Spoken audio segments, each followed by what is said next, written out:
Nakatakdang manumpa si Claudia Sheinbaum bilang kauna-unahang babaeng presidente ng Mexico ngayong Martes.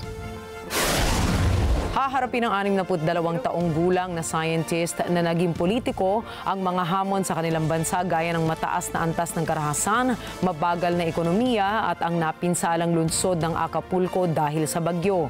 Nangako siya na ipagpapatuloy ang mga popular na social policies na kontrobersyal na mga reforma sa konstitusyon ng kanyang mentor na si dating Mexican President Andres Manuel Lopez Obrador. Ngunit mapapasabak din si Sheinbaum sa sitwasyon sa lungsod ng Culiacan na kontrolado ng mga kartel, kung saan nagkaroon ng tunggalian ng mga faction ng Sinaloa Cartel. Si Sheinbaum ay nagwagi sa halalan noong Hunyo na may halos 60% ng boto.